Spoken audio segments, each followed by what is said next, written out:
Snegon, hello. Kelly Lynn D'Angelo here, your dungeon master of NDND. We're back, even though I don't know if technically we left because we stretch out our episodes in between things for the people who watch us. Bow, bow, bow, bow. All right, moving down and around the circle. I'm going to throw it to Joey. Hey everybody, my name's Joey Clift. I play the role of Jarfield. He's a Faxi Bard. I'm a role member of the Cowlitz tribe. Anyway, if you watch this far, you know what my deal is. So now I'm gonna throw it to Benny. Bow, bow, bow. Hi, my name is Benny Wayne Sully. I almost went into my slate for self tapes. Hi, my name is Benny Wayne Sully. I'm 6 feet tall, and no, I'm playing Ikto, and oh yeah, I'm an enrolled member of the Rosebud Sioux tribe, home of the Shichangu Lakota Oyate, passing it down to Siena. Bow, bow, bow. Hi, host. Choctaw Nation, Oklahoma represent. Good to see you. I play P, halfling rogue. See you later, host. Oh, I'm gonna pass it to Azie. Why did she say see you later? I don't know. Just a dead stop to the energy. She's gonna leave. Hi, I'm Azie. I play Eucalyptus. Let me see. It's been a while. What is she? She is. Wait, what is she? It's been a month since we recorded last. She's like some kind of elf. Oh, We're she's playing a D&D, half right? D&D is elf. what we're playing. Yes, she's a half elf. And she has a lot of armor on. That's all I know. Paladin. And I'm Monkey, and I think the last person to go will be Lucas. See you later. Oh, I love you guys. Hi, I'm Lucas Brown Eyes. I'm Ogla Lakota. I play Chante, who is a Triton Druid. And see you later. Bye. That's it. Yeah, anyway, thanks for watching, everybody. Bye. Yeah, thanks, everybody. I'm yeah, Kelly. Just kidding. No, stick around. Stick around. It's great to talk with you. Great to have you here at the table. Have a great rest of your day. Bye. Moving along, let's do a quick refresher for where we're all at. So our group here has been in the town of Press, has also learned wind from a former lover of Jarfield, Charlene, that Tom Starbuckle, the mayor of Press, has been doing not just some horrible things and has been just with an iron fist putting down these rules and these regulations in order to make sure tabaxis and people around here are fed misinformation in this very industrialized city.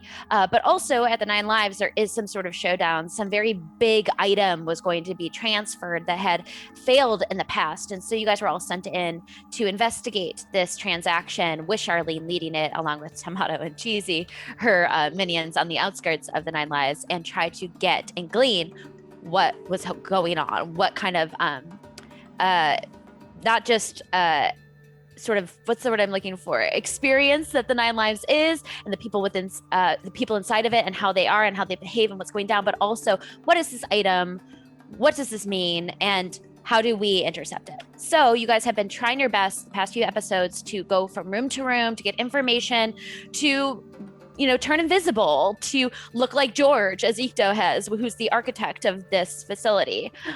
We've had Chante go downstairs and turn down the power. We've had Eucalyptus seduce Tom Starbuckle with over drinks. So let's just do a quick recap so everybody knows where everyone is. Eucalyptus has just spoken with Tom, has just cast a spell Dominate Person from a potion that she was given, and Tom, for the next hour, is dominated by Eucalyptus and has given her information about this tete-a-tete, this meetup that was supposed to happen, and how they were aware that Jarfield is here.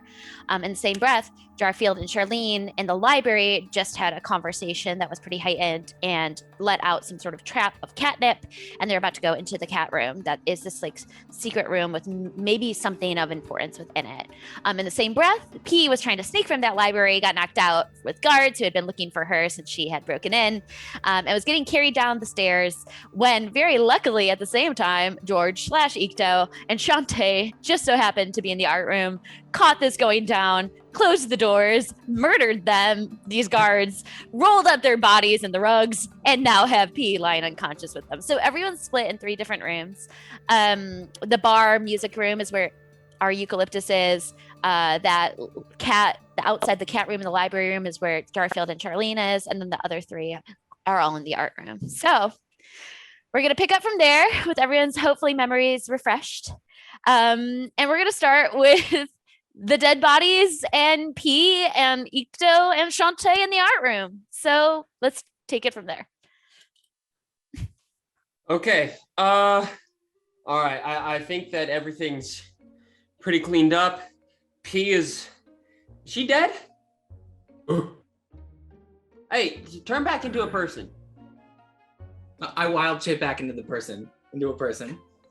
Hey, Okay, that was my last wild shape. Is she dead? She die? Hey, Pete. Oh, she might be dead. She might be dead. I don't know how to check. I don't. I poke her.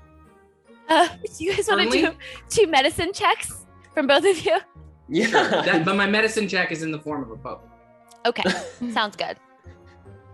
I'll Then you join can him in roll that. with disadvantage. Both of Yeah. you. I will. Well, not him. I'm the only one. No, I'm joining you in that because I rolled a 4. So 4 plus 2, I got a 6. So yeah, I just kind of do a poke. So I rolled a disadvantage, right? Yes, because 8. you're poking somebody during a medicine check. 8 plus 4, 12. Okay, so the poking, you guys both surround P and just start to poke at P very slowly. Ikto, you don't know what's going on. You're just yes-anding Chante really hard. And Chante, you're kind of like poking and you're noticing like as you poke P, there's gaping wounds and blood is freshly pouring from her body. So yeah, she's not looking good. You have a feeling she's going to need some sort of healing. That being said, P, can I have you roll a save, a D20, to see if you're still holding on? Okay.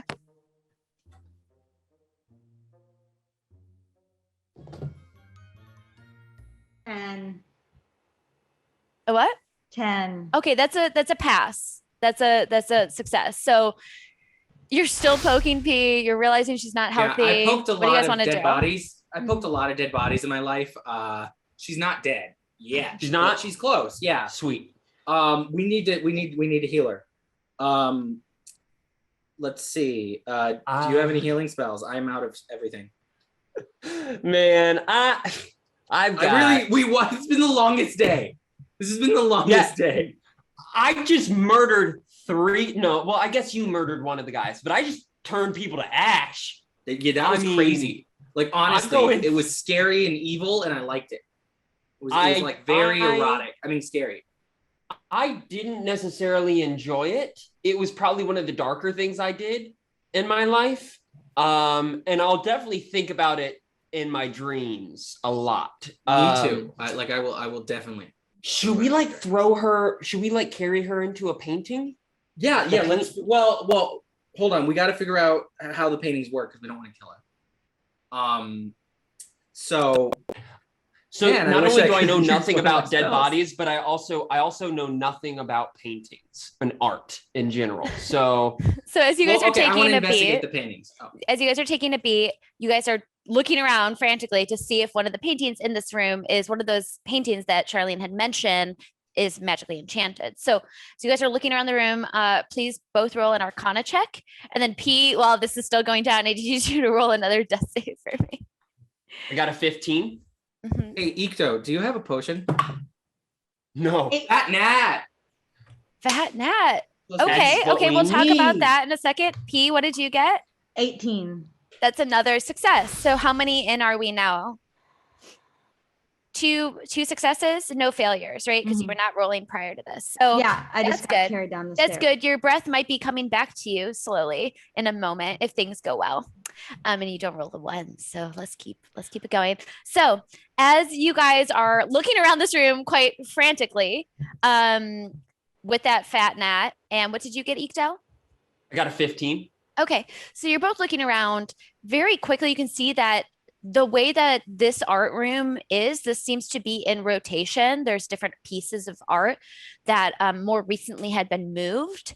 And you can see, Chante, the remnants of a very striking large painting. And sort of I'll even just say with the fat natural, the energy of that particular shape has almost like a little bit of this purple sheen on it, which makes you feel like whatever was once there was most likely that magical painting, but it's not currently in this room. As you guys are looking around at all these paintings, you see beautiful cherub babies. You see naked, voluptuous women eating apples. You see like beautiful landscapes of cows in a pasture.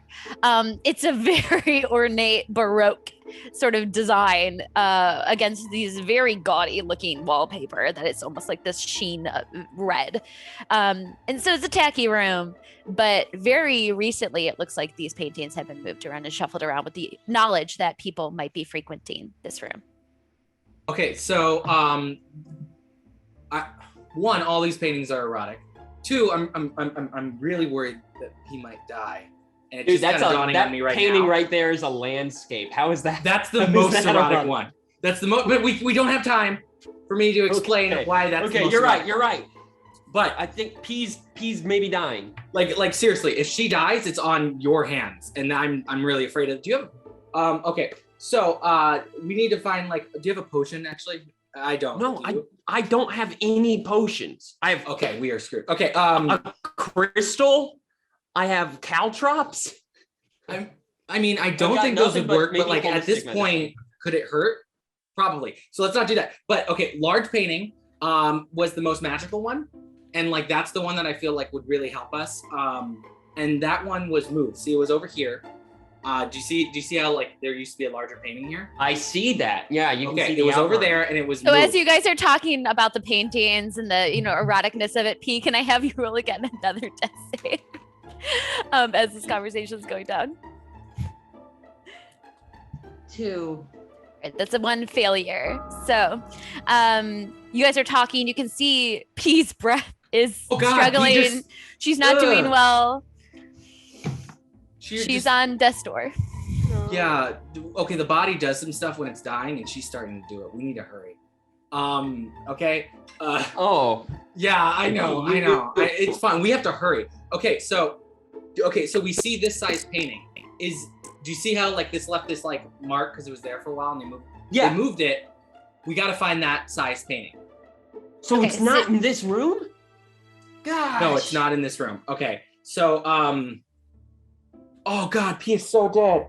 Oh. Wait, I have an herbalism kit. Do you want to roll another medicine check? Yeah, I want to roll another medicine check using my herbalism kit. Yes. Because I'm a druid and I actually am a healer. You don't understand. You are. Yes. No, I do. I think you don't understand, Chante. You don't understand. I have potions. Okay. So I'm just gonna I'm rolling another medicine check. Okay, do it. P's life is on the line, and I apparently can do more than poking. Yes. Oh, what did you roll? 9. 9. Plus 4. 13. So 13. Okay. So in Revelation that you have an ability you completely forgot, which is not just to smoke the herbs, but to also use the herbs as medicine to make sure that gaping wounds aren't bleeding and you're able to cauterize certain things intelligently, and put some gauze on some of these wounds. You take a beat as you cradle the body of P, which is looking quite rough, and you're starting to put some of the leaves that or believe to be more healing, with the good properties of like aloe vera and things of such, slathering it on her body to stop the bleeding, and it's kind of working. I'm gonna give you an advantage on your next death save, P, as you're trying to hold on to death's door. So can I have you roll a d20 twice and take the higher of the two? No additions, no modifiers. 19. Okay, so that is 3 successes. So as this is happening, you can feel a little bit of P's body, Chante, find the breath again. And it seems, at least for now, she's stable, though she's not awake. She's no longer dying. You just do have an unconscious P in your arms that isn't looking good and does need to be healed. But at least it's not the immediate threat of death. Okay, she's breathing into my ear very subtly. I know this type. She breathes into my ear a lot. This is she's unconscious. Yeah. He breathes into your ear a lot? You know what? Don't ask questions. Okay, Ikto? Okay. You You're know right. what? She's still I should know. unconscious. It's still dangerous. We are still doing a heist. And you're No, sitting you're there right. asking weird questions? Yeah. Jeez. You're right. I should know by now just saved not the to life question here. anything. I saved a life here with cedar and aloe vera and my spit and my essence and my knowledge. I'm a healer. That's all it took was. I'm not gonna ask. I'm not gonna Don't ask. ask I know. questions. Let's go find a painting. Let's go find a painting. Well, we have Wait. Pete. Disclaimer: don't can't leave shove Pete. cedar in wounds. But continue. No, there was also aloe vera and spit, Kelly. Come on. Yeah. Also, It's a I have this science. swamp goo. I have swamp goo. Okay, that definitely favored in there. Don't put that on Pete. Let's go find. I a also have painting. dragon goo. What? Okay, let's From an axe, don't worry. We need to figure out how are we going to get literally in. I feel like we are at our kind of our wits end here. Yeah, we are not as far smart as enough for like this. we are. I don't know how we're going to be able to leave this room, the three of us, find this painting. Like I'm still George. I can still party, but like you. Yeah, people you have think I'm made this a other terrible guy. impression. People, guys people also- think I'm just some guy. It's crazy. You guys also had been given that map. If you want to take a look at the map and look at the rooms around you and try to understand just the got rooms you haven't inspiration. traversed. Let's look at the map again. As you guys are looking Oh, at there's the a- map. No, yes, go ahead. There's a gallery right across the way that maybe there's something in there. Galleries tend to hold art. Okay, so let's shove Sometimes. P under one of these couches so she's safe. Can't just leave her or take her with. We can take her with. Let's just take her with. But how? We're just gonna carry around a limp body? I mean, this is a Someone's rich bleeding? person's party, so maybe that's okay. Rich people are Dude, terrible. I'm starting to like question how much you understand about like rich people parties versus like Chante crazy party. I'm pretty sure rich people. No, I think rich people do this all the time, but maybe I'll defer to you. Maybe we'll have to hide her.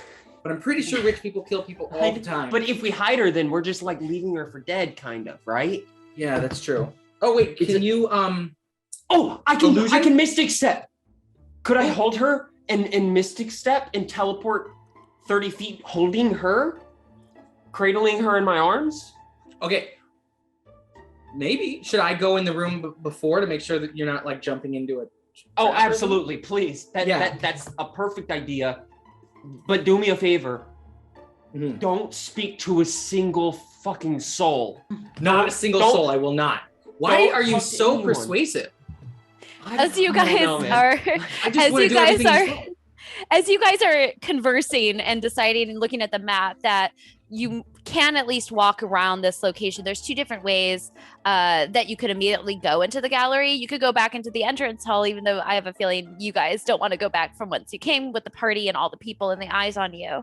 But the other option is to go to the right and wrap around. So I'm assuming as you guys are talking and going to look around and try to sort of walk from room to room and location to location, you're going to go the opposite way to avoid detection. As you guys are going to press forward with a limp pea in your arms and whispering very low in energy, low breath. My brain is still coffee, you guys, slow and steady.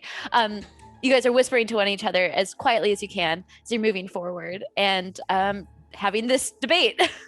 That being said, we're going to cut to a different scene as you guys are ironing that all out. Let's go to Eucalyptus and her man, Tom, who is currently completely enchanted by her.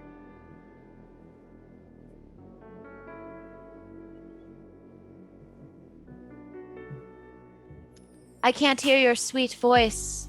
Oh, You were whispering sweet nothing into my ear. I am yours. Where shall we go? well, you. By the way, that sex was great.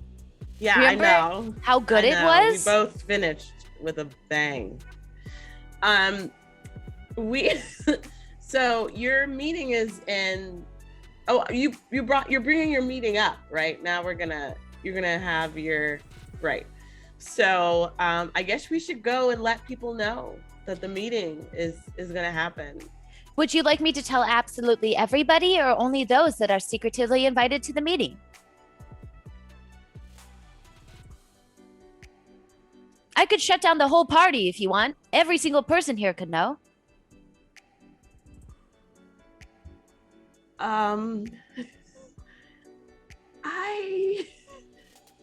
Can we start with just the people who've been secretly?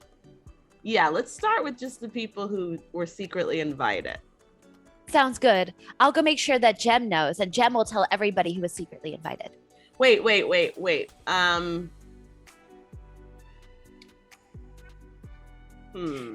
I think you need to make a firm declaration yourself. Don't tell Jem.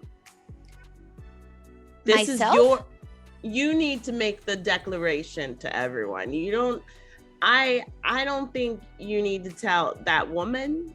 That's who Jem is, right? Yeah, I don't think you're the man here. She might be someone who you've relied on in the past, but you've got me now. So you don't need her. And so I feel like you need to just stand up, be a man, and be like, look, we're moving this forward, and don't take any shit from Jem. Well, Jem's been the one who's been giving us a lot of instructions. She's the one who built, a portal of communication. She's the one who really, when it comes down to it, she has more answers than I do. Behind a powerful man is always a more powerful entity that most likely looks like a woman. This is true. And I will agree with you on that 100%. But I think she's got you wrapped around her little finger. And I think it's time for you to leave the nest. Those are two different metaphors, but they work in this situation. So together. So get her off your finger and unwrap her. All right, then I will make sure everybody else knows and she can find out on her own terms. That's right. Let her, let her be a little late to the meeting. It's cool. Because we need to put her in her place. I like the sound of that. Would you like to accompany me around as I talk to others?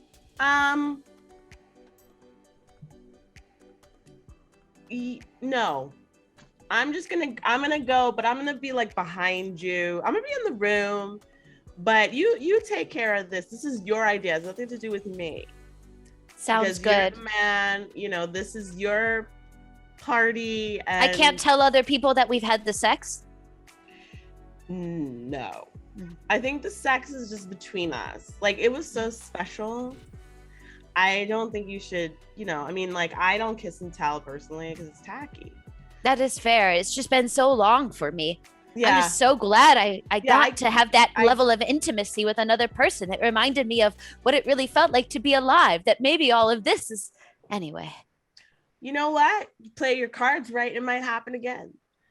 So let's get this right.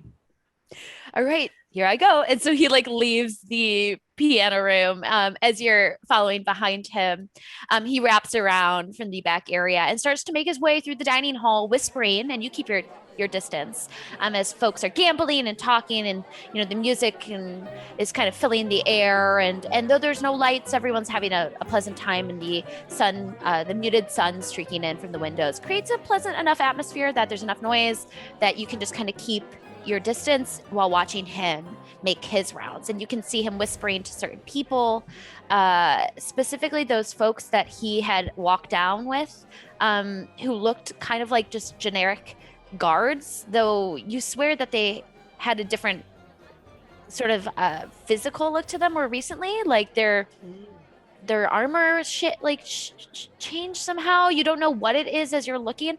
Can I have you roll a quick perception check, Eucalyptus, as you're kind of keeping your eyes open? Oops, sorry. Hope you didn't hear that crash. Okay.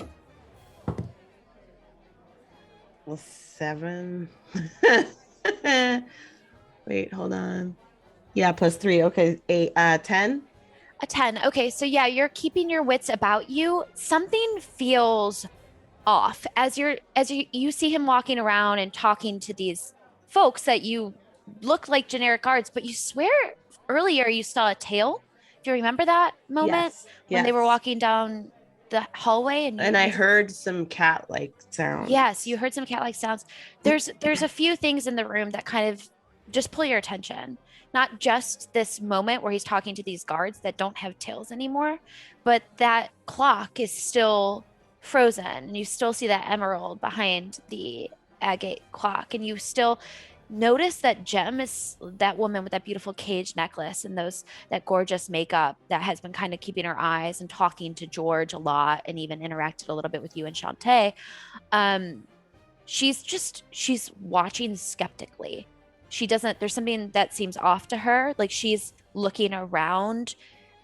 She's not watching me. She's watching them. She's watching everybody else, and she's keeping her wits about her, and you just feel like something's off. Changed since we were in that room. Mm-hmm. Oh no. Okay. She seems aware of something, and she's keeping her wits about her.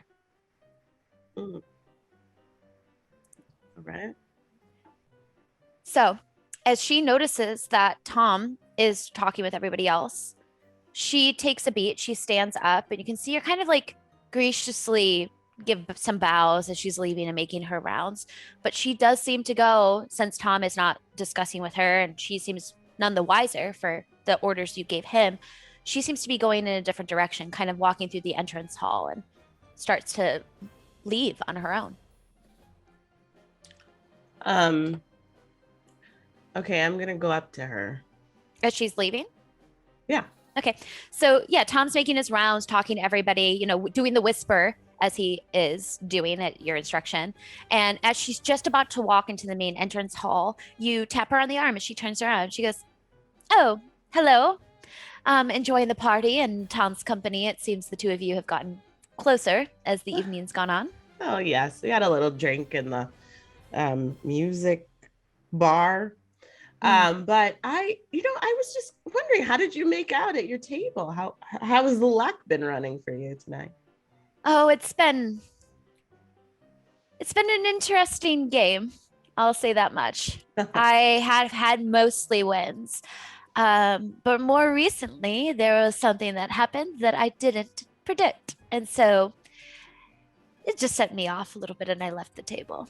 Yeah, that happens sometimes, at these tables. But you can't let it be. You can't let it bring you down. I mean, your luck could change any minute. Were you gonna go get a drink or something? I was thinking about getting a drink. I might. Who did you come with again? The man who created this beautiful place. George? Yes, George. He's wonderful. He's a friend of mine. We go way back. He's an interesting fellow, isn't he? He is. He's very learned.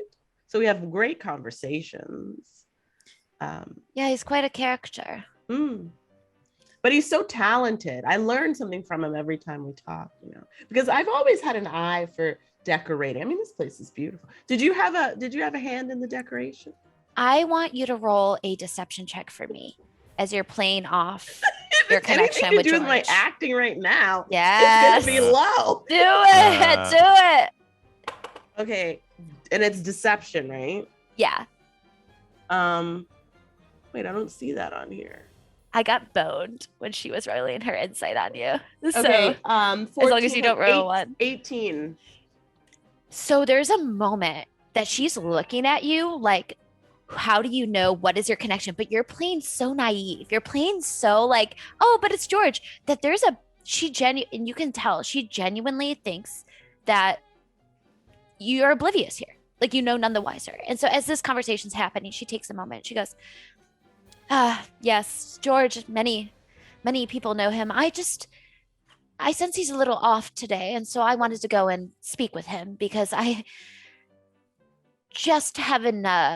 would suggest to you to keep your distance from him. I think that he has something else up his sleeve.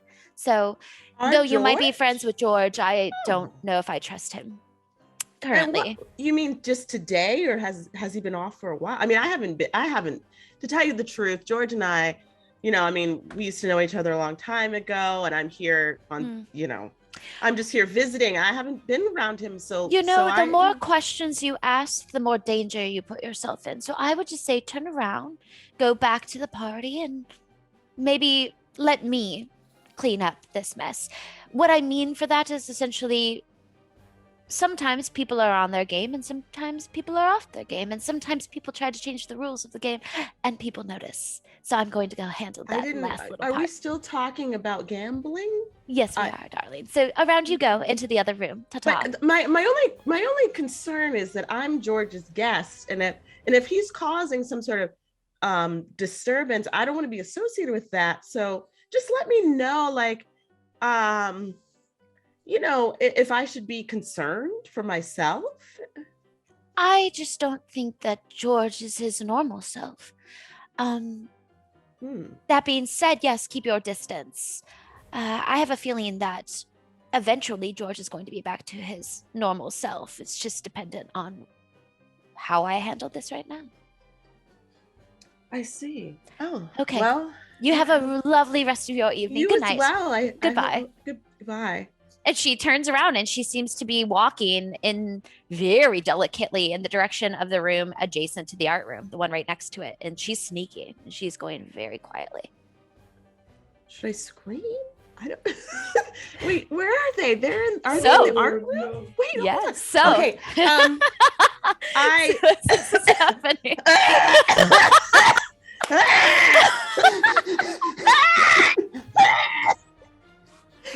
Oh God! Oh no! It's happening. She kind of opened the door.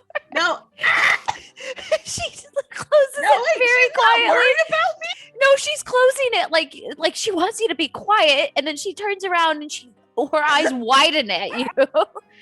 She goes, She goes. Oh God! You go in the other room. I am trying to handle something. I'm so sorry, but can you get a doctor? I'm very ill. I think, I forgot to say I'm pregnant, and I think I might be in labor. Oh God, oh no. Also my kidney, like it's the baby and the kidney, they're not getting along. I don't know if you've heard of kidney babyitis, but I've got it. And if you could just please, oh God, I'm dying. Okay. Oh, it hurts. Roll a performance check for me. I'll give you advantage because she rolled a 1 on her insight recently. Okay, wait, performance with advantage, so I do it twice, right? Yeah, and take the higher of the two. Oh my God. Oh, thank God, that was a 2 at the beginning. Okay, 16 plus 6. 24. Yeah. She... And I fainted earlier, so it's really coming. I mean, it's good you rolled that high because she really isn't buying this at first. And she goes, okay, yes, so we'll just flag down some folks. You've had some ailments today. Tom, Tom knows that he told me if I needed a doctor, could you get to him? Yes, I'll be can quick. Y'all get a doctor? I'll be quick. And so she takes a beat. She runs into the other room, and she's handling that as this is going down. So, as this is happening, let's go back to Jarfield and Charlene. So, Jarfield, you and Charlene are at the cusp of the entrance into some sort of room that you guys believe is to be this secret room, the secret hiding spot within the library. As she takes a beat, she looks at it. She looks to you. She goes, I think this door is the entrance. Should we try to open it? What should we do? It just let out that smoke. From the looks of it, there are some like runes and stuff like that at like around the door. My worry is that there's definitely a vault somewhere in this place that if we're not the right people to step into the vault, we will die. So, what do these runes say? I cannot read them, but I have a feeling that whatever magic this is, it is dangerous. Do you still have that way to disable the spells? Yeah, let's see. I've got this dispel magic scroll that Eucalyptus very kindly gave me. So, let's do that just to be safe. I think this might be the time to use it. Great. Okay, cool. So I will cast a spell. Use the scroll to cast a spell magic on these runes to make sure this door is safe.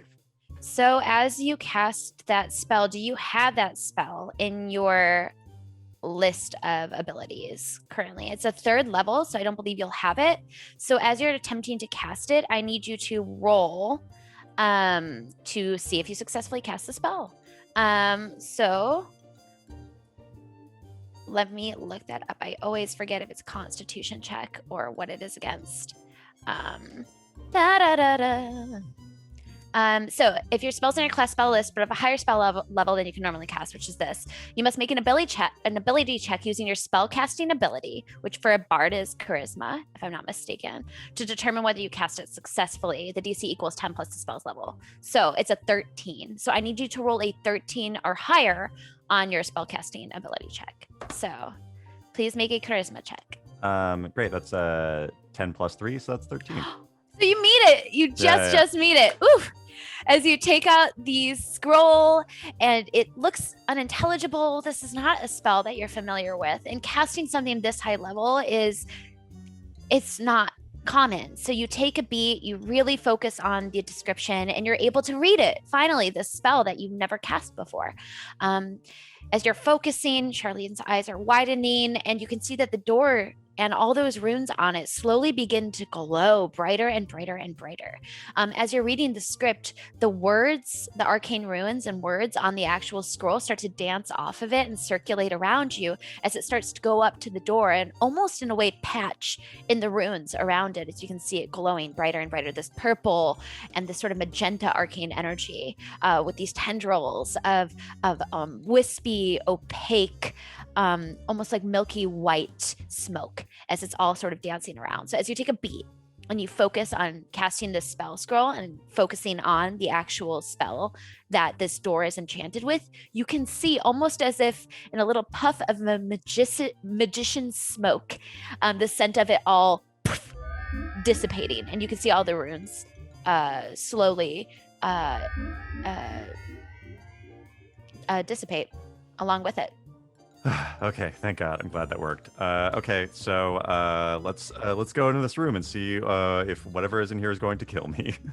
So at that, you touch your hand to the door. It seems like nothing's set off. It seems like you were successfully able to dispel whatever enchantment was on it, and you push open the door to a completely dark room, except for one stream of light that seems to be coming from a skylight that is directly hitting something in the center of it. And as you kind of both take a step in and close the door behind you to keep it quiet, you can see what's before you is this.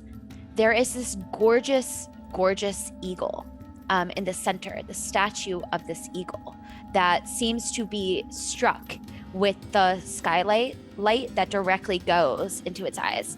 As you're looking at this statue looks older than everything in this room. Not only does it look older than everything in this room, it looks older than everything in this building.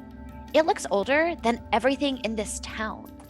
The stone from it looks as if it was maybe one of the first things carved here. And as you're looking at the actual structure of it, the way that the foundation is, you have a feeling that the bottom of this statue seems to go all the way down. Maybe this was some sort of pillar, this giant eagle statue on the top that was once here, and then everything else was built around it in press.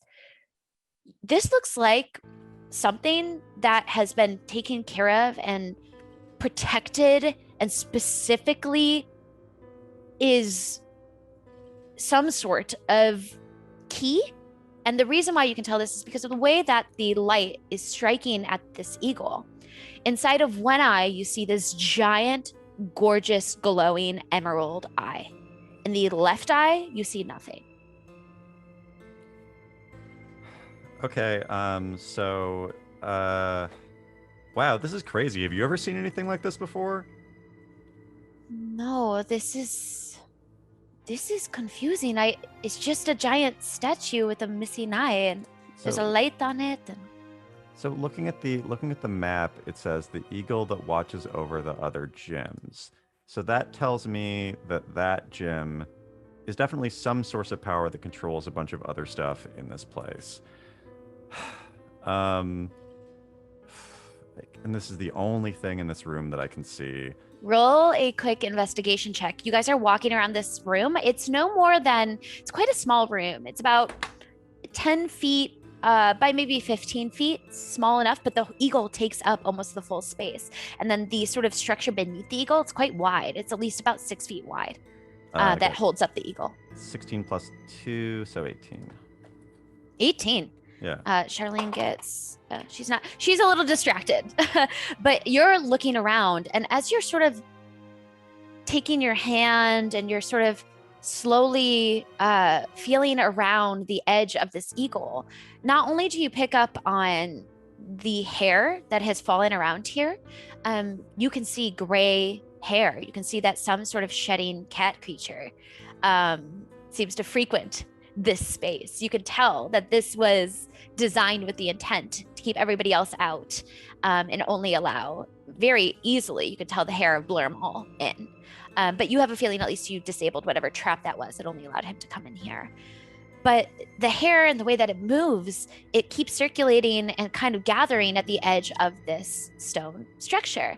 And as you're looking at it, you swear you can see a sort of divot at the top section of where the statue meets the very, very large sort of stone foundation of this statue.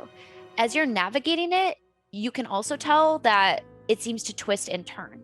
Like this might be a door, or this might allow you to go somewhere if you were able to figure out how to open it. Okay, so it looks like this statue could twist. It seems like this might lead to something. So let's see, looking at these divots, does it look like there's like a well-worn path that the statue's turned or anything like that? No. The only thing that seems to make sense here is that the light is striking the eyes of these gems, and there is a missing left eye. Okay. I'm gonna just see what happens if I push the statue and try to get it to divot around.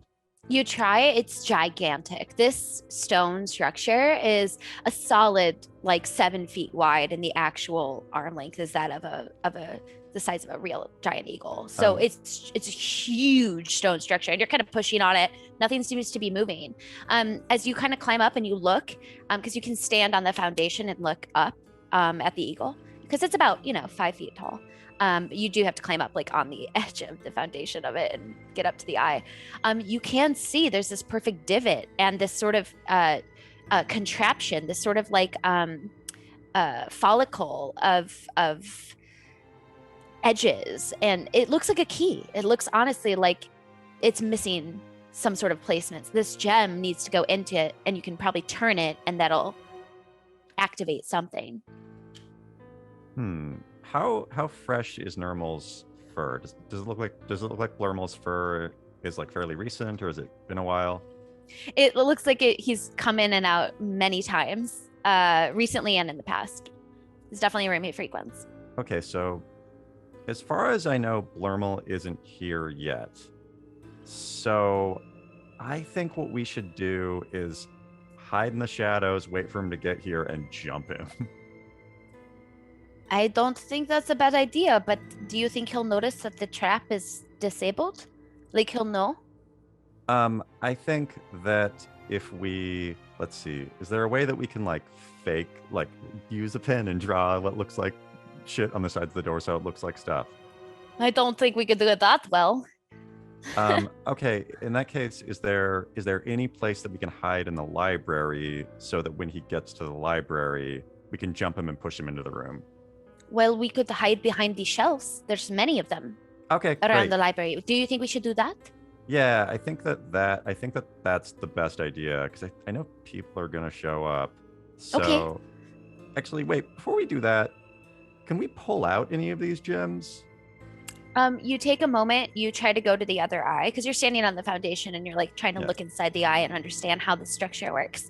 You look to the right eye and you try to take it out, but it's like soldered in there. It is lodged in perfectly. It's immovable as you're trying to get it out. And now that I have a really good look of what Blurmel's fur looks like, I think that the plan is that I disguise myself as him and then jump him, and then we beat him up and knock him out, take whatever this thing unlocks, and then book it with him tied up in this room. So yeah, like now that I know what his fur looks like, I think I've got a disguise kit. Let's see. It takes a full hour to disguise yourself with a disguise kit. Oh, geez. In that case, I just pick up his fur and I just like put it on, and I'm just like, there we go, I did it. And it doesn't actually work, but it makes Charlene laugh, and I'm like, see, look at me, I'm a Blurmel. That's what she's like. I like where your head's at, but I don't think we have time to try to look like him right now. Okay. In that case, I think that the best idea for us to do is to hide in this library near the door and wait for somebody, hopefully Blurmel, to show up. Let's go. And so she opens up the door slowly as you guys both go into the library. There's many shelves. There's some good places to hide here. I'll have you both roll a stealth check with advantage as you're trying to find the best corner to kind of hide in. Also, you can tell that because of the way the light is and because there's no electricity, there are darker corners of the library now that the shelving has been moved around. 17 plus 5, 22. Nice. And she rolled a non-natural 20. So you guys are definitely hiding in the corner together, kind of close to one another because you both found a nice cozy dark corner in the shelves. Purr, and you nuzzle. Yeah, you nuzzle and you purr. And then as you guys are talking, Charlene under her breath says, listen, I know that you said your friend saw the image of some younglings, some kittens that maybe looked like Blurmel. I'll say this much. I was put in a compromising position as his concubine for some time.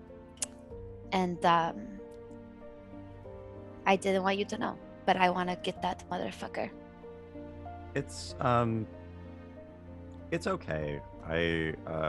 You don't even need my forgiveness. You can make your own life choices, you know? It was not my life choice to be his concubine. I mean, well, you know what I'm talking. It's like, I guess no judgment, you know? It's he was there and I needed to live, and so I had his babies, and I do like to fuck, but like... Wait, does he, sorry, I'm dumb. I didn't know what the word concubine meant. In that case, man, that cat sucks. Okay, so, wait. Quick side question. Does he know that he has kittens?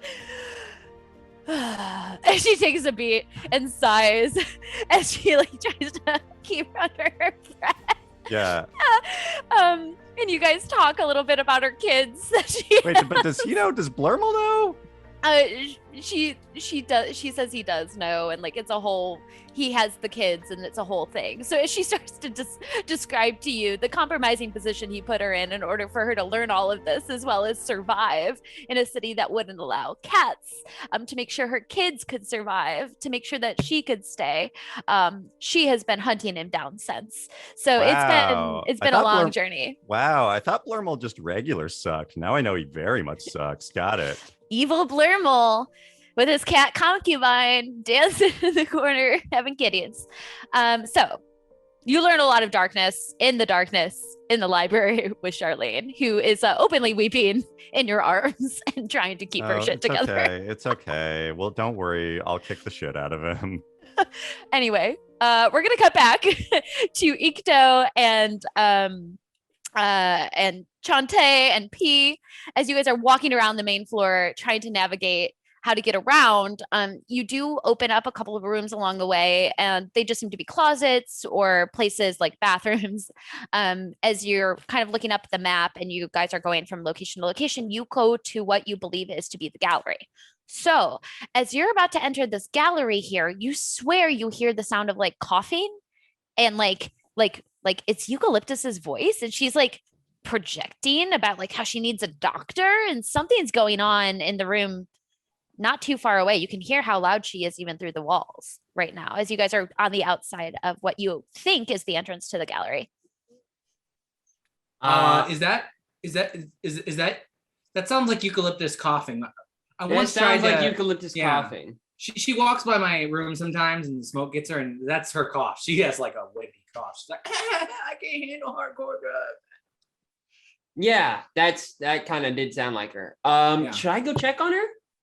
Yeah, because I'm like a wanted man. They don't like me here for some reason. For sure. And I'm carrying pee on my back, fireman style. So I look pretty intimidating. I was carrying pee, but my hands We are switched. actually empty. Yeah, I took her because I'm like the suspicious one anyway. So might as well have me be the suspicious one. So if you get caught, you can be like, oh, I found this guy, and then blame me. No, that's a great point. I'm sure that was something we discussed in the art room before we left. And so I'm gonna go check on Eucalyptus. You get into the gallery, look for that painting. I think you have a better idea of the size and dimensions of it, at least better than I do. So, hey, don't fuck. All right, I won't fuck this up. You got it. Wow, you're just like really motivational right now. I like want to do everything you say. You're like a leader. I am so charismatic. Let's go. So Cool. as Chante enters, at least what appears to be a gallery, as you push open the door, and you can see this is more of like what used to be a gallery. It's all the paintings are hotter in here.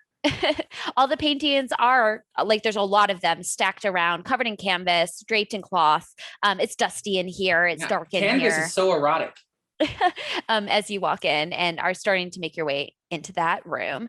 Ikto, you wrap around from the main foyer. You enter what at least seems to be the backdoor entrance area, and enter through the main hallway there into the entrance hall where you could hear Eucalyptus coughing. Mm-hmm.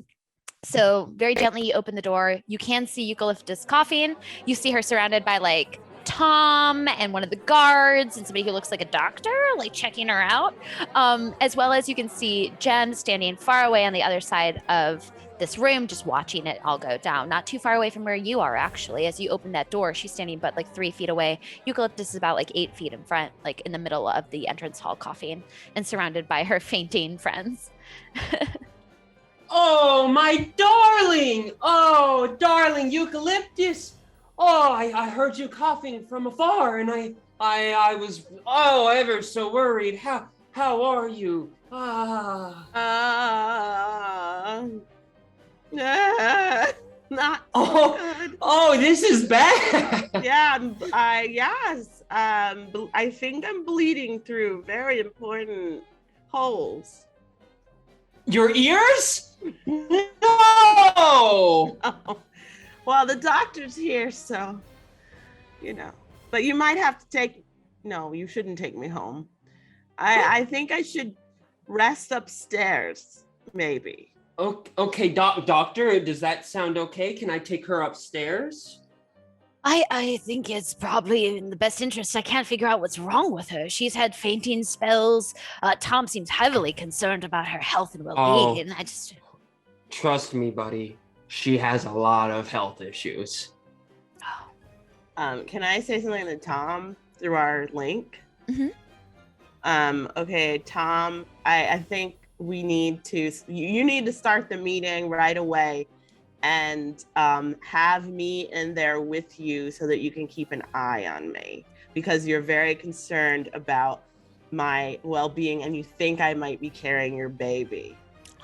Okay, so right away his head bursts up and he kind of looks around to the guards and he goes, listen, I have something important I must do and attend to, and I need Eucalyptus with me. Please come upstairs, and to those I have spoken to, please also follow me. We need to go. Are you okay? Are you okay? George should come too, Oh, I'm telling him that. Invite George as well. George, would you like to attend? And you can see that Jem nearby kind of takes a step forward, like she's watching this go down. No,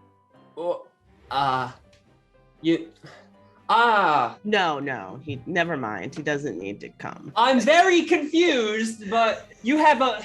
No, tell him, Tom, tell him, never mind. He just wanted to be polite, but he can he can stay here. I was simply being polite by offering you a chance to accompany us upstairs, George, but I do think it's in the best interest that you remain here or downstairs for now. Oh, And Jem, you're so kind. Jem, tell Jem now that the meeting's starting now.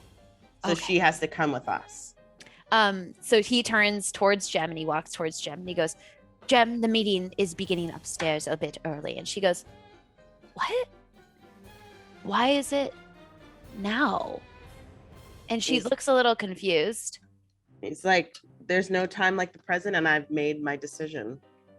And he responds with Eucalyptus's words. Jem's eyes get very wide at that announcement. She looks a little taken aback as you have said that. And she bites her lower lip and she whispers something to George that you can't hear. But you ask him telepathically what she just said. You mean to Tom? Yeah, to Tom, excuse me. Jem whispers very loudly to Yeah, Tom. what does Tom, what did she say? So telepathically you hear this. That wasn't part of the plan. And whatever's changing, I'm going to get to the bottom of it. Tell her plans are changing and she needs to trust you because you know what you're doing. Okay, he whispers back. And then she whispers back to him. She goes, there are greater things at stake than this. And you can just hear that from him. All right, well, we're going. And she tell her she needs to come now. All right. So there's this beat where she seems conflicted. Like she doesn't want to go upstairs and she's looking at Ikto and she's looking at like very intently at Ikto as she's making eye contact. And then she goes, fine, I'll go upstairs. And she kind of grits her teeth and she's going to follow behind everybody else. Eucalyptus, my darling, are you sure you want to? What's happened? So you're okay? I'm all right. I'm just going to attend. I just want to stay with Tom. I believe he has a meeting, but I just want to, Have other people walked away? I feel safer with him. So nobody's walked away. You guys are with a group of people. Like you're all together. There's some doctors. Tom has asked certain people to come upstairs with him. You can tell it's those two guards that have been following him everywhere. And now Jem is also following behind. So that's kind of the scene right now, is they're all about to make their way up the main staircase. Okay, well, if you're okay and you're not coughing and everything, then I'm going to go back to getting the electricity turned on. Yes, go back to your work. It's very I don't think I've done that yet.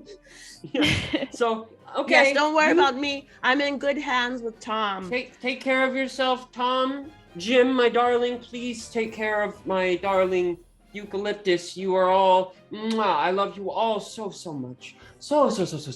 So as you guys perform this scene, having created a very interesting scenario, having pushed and pulled people in different directions, you make your way up the main staircase as Ikto. You make your way back to the gallery. And as you wrap around and you open the door and you look in, you see just P on the floor. And you have no idea where Chante is. What the fuck? What the fuck? Fucking shit, fucking fuck. Where's Chante at? The fuck? As everybody else is making their way up the main floor, they wrap around to the left and they're beginning to enter the hallway. You guys are kind of like in a parade going person by person. You all make your way up into the front, past the elevator to the library, the meeting room. And one by one, you guys all begin to enter. Charlene and Jarfield, you guys can hear people entering, like beat by beat, moment by moment, all gathering in the library. You can hear folks talking about how the meeting, what's going on. I thought that this was happening at a later time. Where is everybody? There seems to be a miscommunication. And as this is happening, Tom, as he's entering, like observantly looks around, a little confused, a little dazed. And two of the guards people with him, one of them says, This room looks different. Why are things moved around like this? And why is there that door there? And everyone seems very confused. Somebody even goes over to the broom and like picks up remnants of the broom and like holds it in their hand as it falls through their hands. Okay, so I'm gonna tell Tom telepathically to tell them this is why the meeting was advanced, because this, there's been a little compromise, but don't worry, everything's under control. It has to do with, the repairs going on for the lighting, and he just wants to make sure everything goes down smoothly. Okay. The moment that he goes to open his mouth, Jem opens her mouth and says, "Now, I need everybody to roll to fight, because we are about to have anybody in that room. We're about to have a battle. So let's take a quick break, as I'm going to let some folks know the rounds, as Eucalyptus, unfortunately, is going to be handling some drama in a moment. All right. Thanks, guys. We'll be right back." Yikes.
We are back, everybody, as the game is unfolding before us. So I just need to know Jarfield's as well as Eucalyptus's. I think those are the only 2 people in the room currently.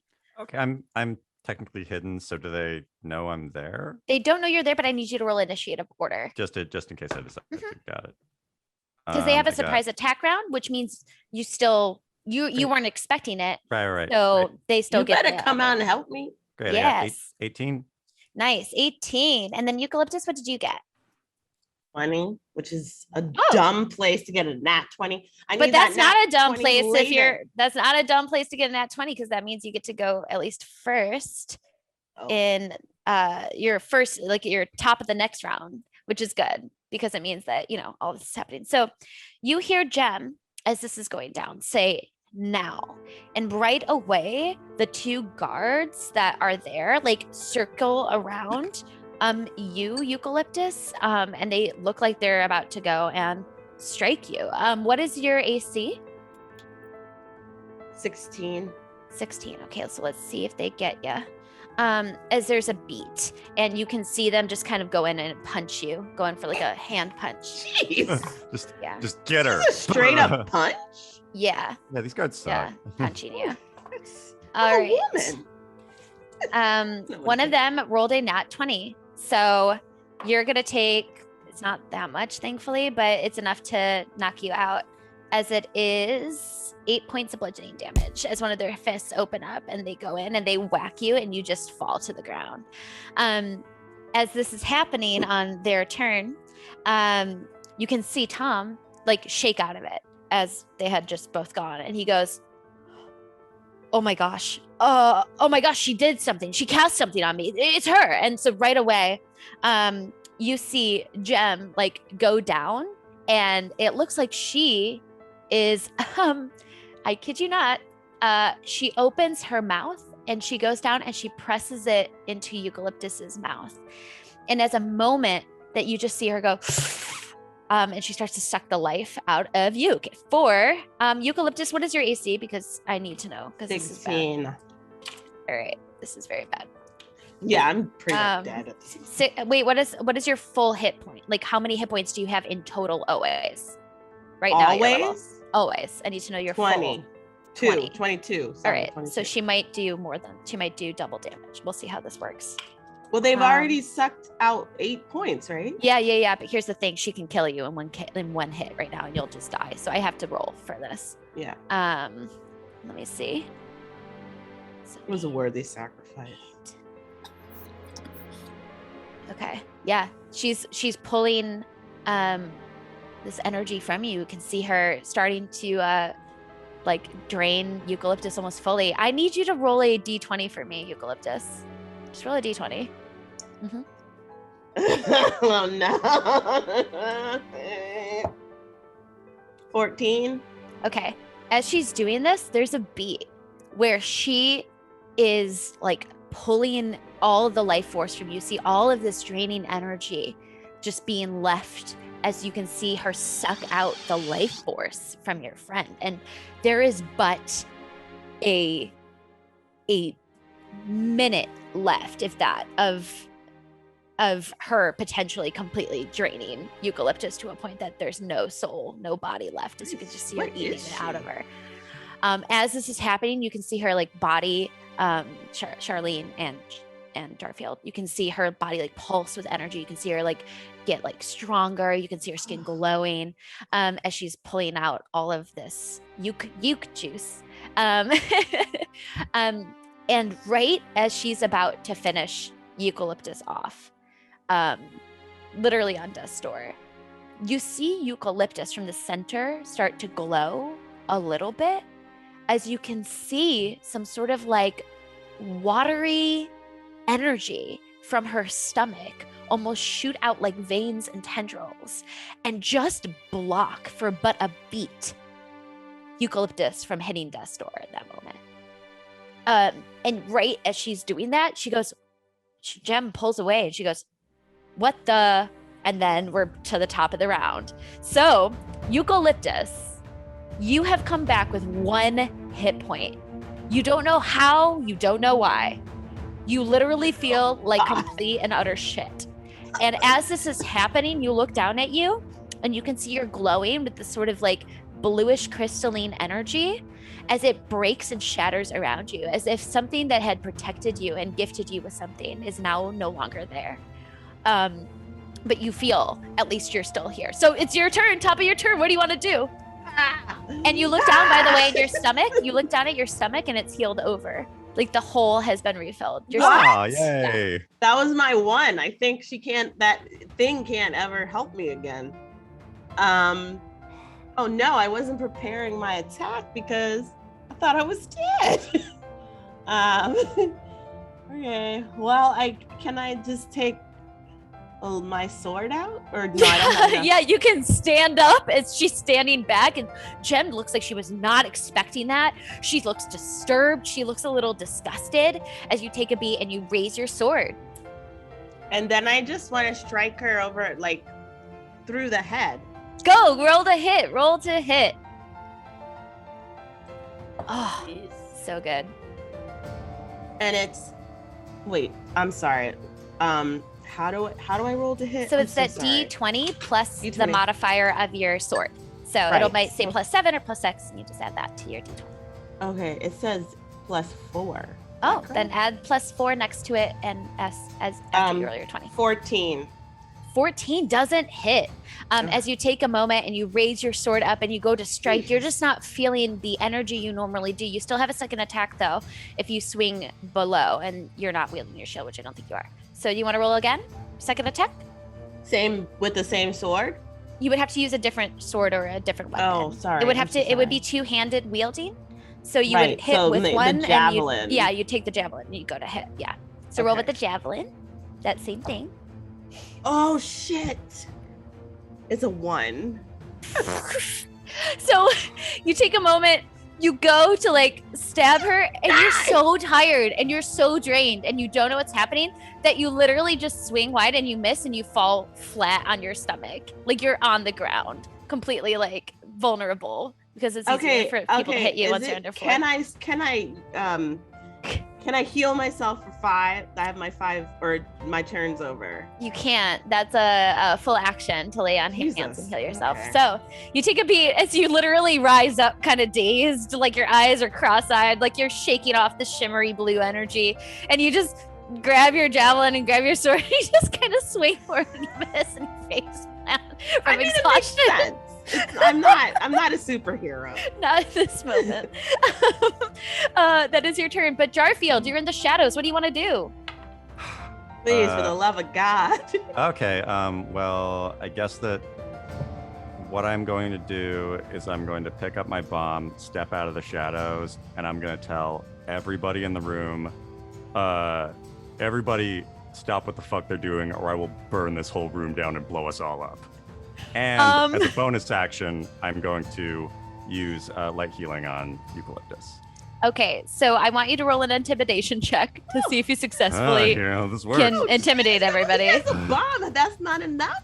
Okay. Some strong creatures here. That's true. Okay. She gets to suck out that bomb. I got a 14 plus 5, 19.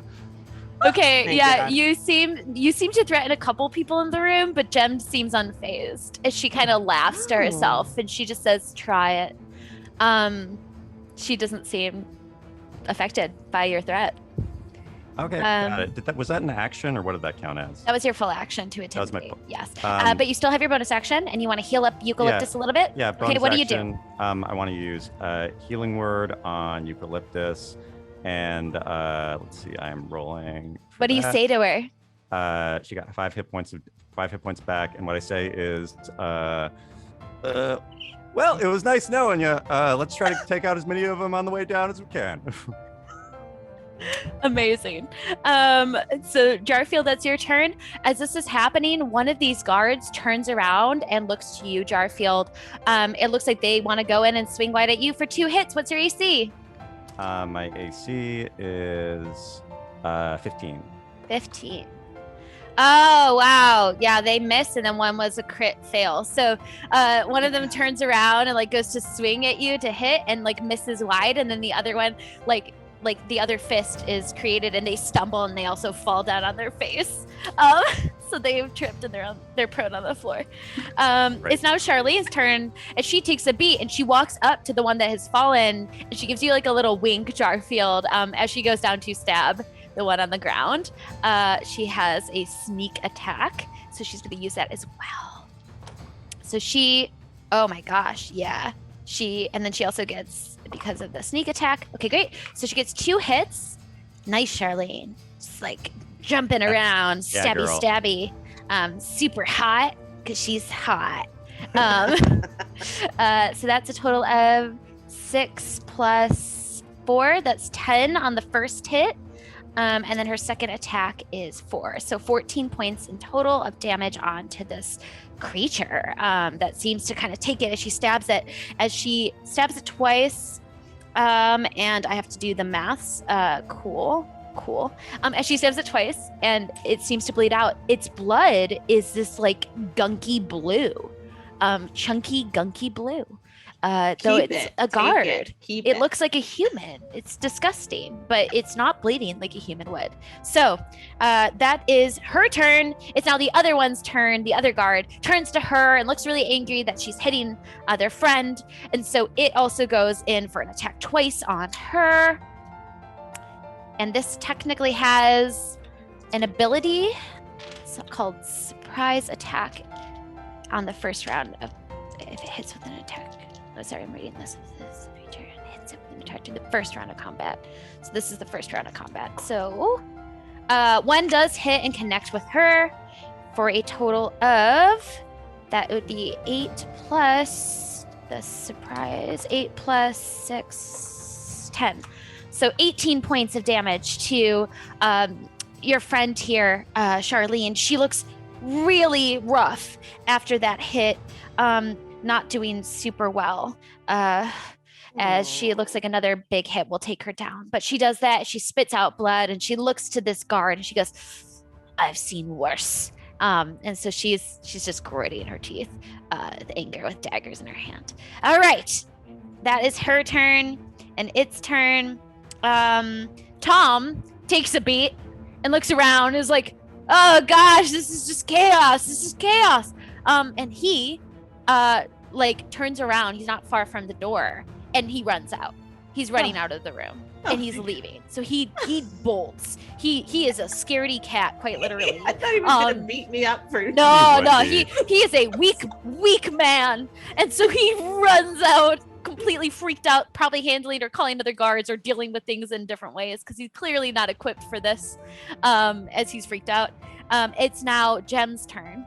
As Jem takes a beat and looks to, who is she gonna look to here? Eucalyptus. I think she still wants her eyes on you. She's pretty upset.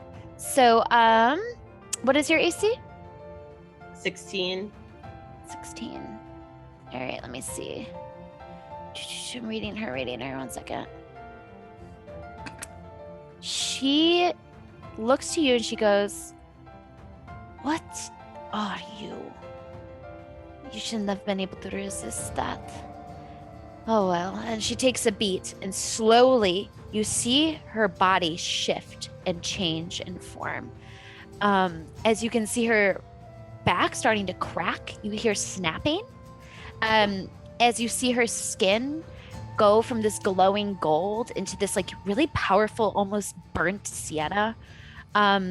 It's this gorgeous color as she slowly grows wings out of her back, and her face becomes very angular. Like think like, Angelina Jolie, like just this gorgeous striking face and these eyes that are ignited in flames. As you can see her body turn into this grotesque yet hard to look away from fiend. She looks like a creature from another plane. And she takes a moment and she unleashes a hand and she goes to strike you. What is your AC again? 16. 16. She misses as she goes wide and takes a beat as she tries to claw you, and you're able to just step back from the grasp of this creature. Okay. Yeah, no, that is her turn. Chante, let's talk about what you do. Where's Chante? So, as Tom is rushing out the door, you can see very quickly walking in the door, Chante, and he looks completely dazed. Whoa. Gem got way hot. What do you want me to do, Gem?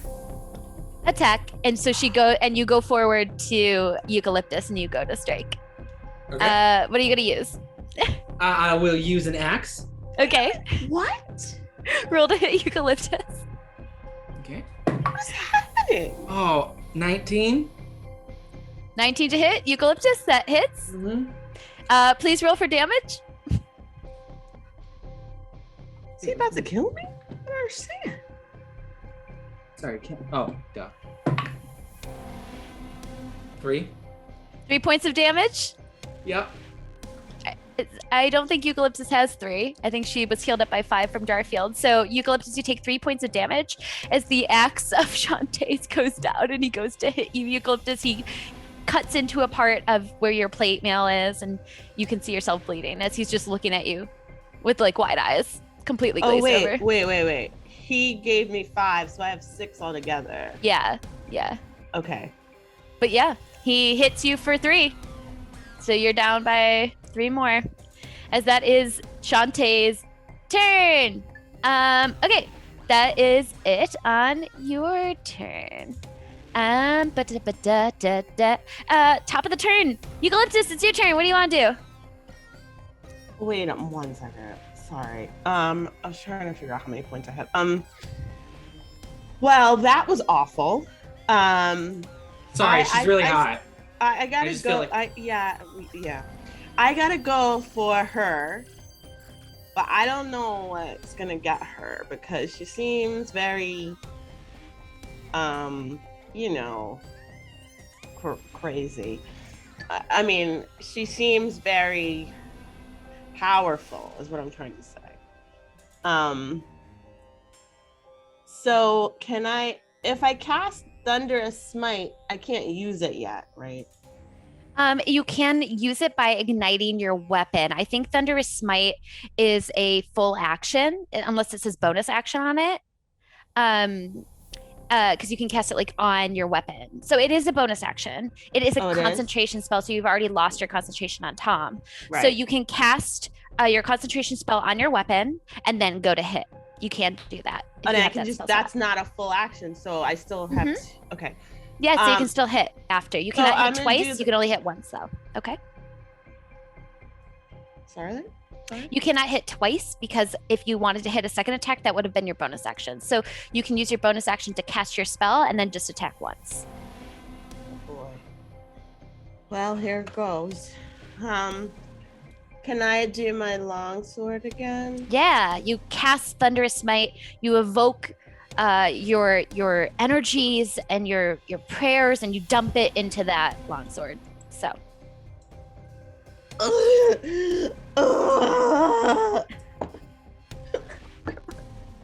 And roll to hit. What did you get? I got a 12.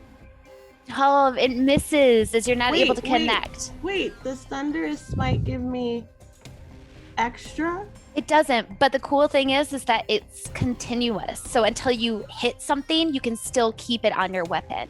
So you still have Thunderous Smite on your weapon. It just didn't connect. So you missed the hit. She steps wide, but you still have your weapon ignited with the energy. All right. Okay. So that is your turn, Eucalyptus. Jarfield, it's your turn. Oh, What do you wanna do? wait. Oh, yes? Oh, shit. Now I can't heal myself, right? Because I did that. Yeah.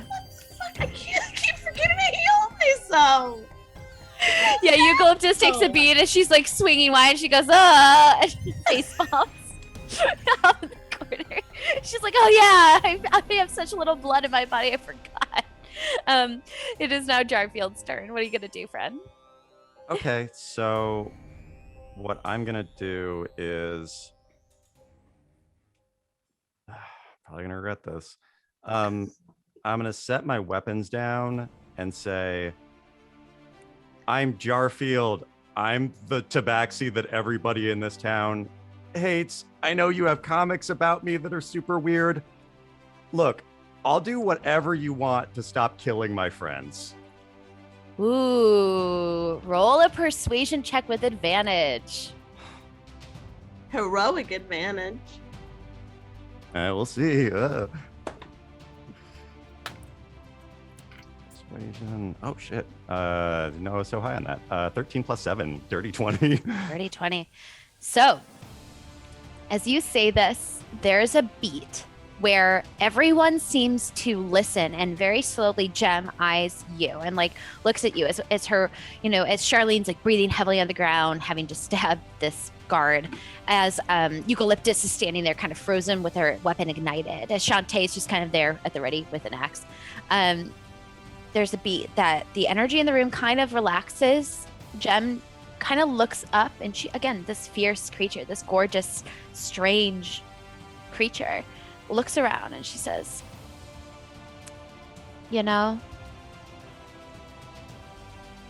that's probably the smartest thing you could have done in this moment. What do you choose to do, cutie? As she looks at you, Eucalyptus, as you still have your weapon ignited. Charlene takes a beat as Jarfield is just on that scene. They're responding. She drops her weapons on the ground too. Oh, Charlene dropped her weapon. Yeah, Charlene, like as Jarfield had said that, she like dropped her 2 weapons in her hand too. So now she's looking at me like, are you gonna drop your weapon? Everyone's kind of waited with bated breath. Eucalyptus. If I don't drop my weapon, she will attack him. Right? It seems like everyone's waiting for the choice that you're going to make. Well, yeah, I'll drop it.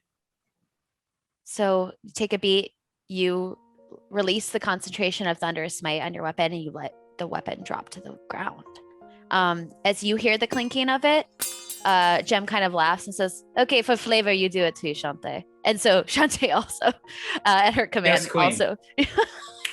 also drops the axe on the ground. As you guys all take a minute and just freeze.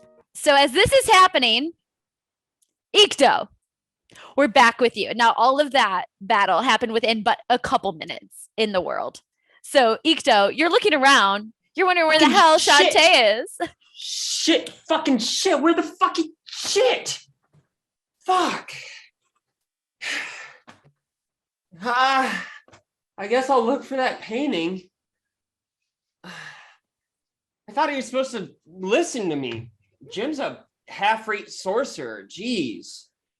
More of a magician than anything. So I'll look around the gallery to see if I can see that purple, those dimensions that we had mentioned. Yes, roll an investigation check for me. Absolutely. This is gonna go 2 plus 2. I got a 4. Yeah, you're in a sea of you're literally P is in the middle of the floor here. She's not looking good. You're in a sea of paintings. You're just looking around. It's so dark. You can't tell left from right and up from down. You don't know what's going on. Honestly, I'm so overwhelmed right now. It's hitting me that I ended 3 lives earlier, and I heard that voice in the back of my head. That's scary. Maybe there's something undiagnosed going on with me. P, I don't know if she's, maybe I'll poke her again. Oh my gosh. I fucking hate Heist. Whose idea was this? God.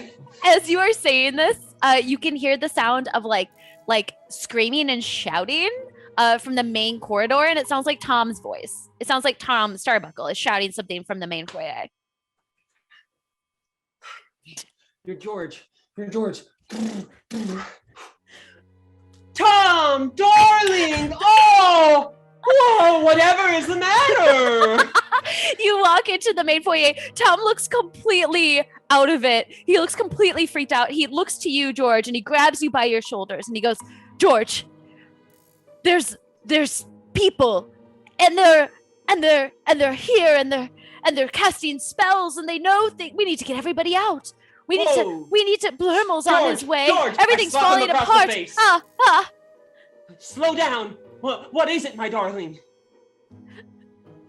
Hold me.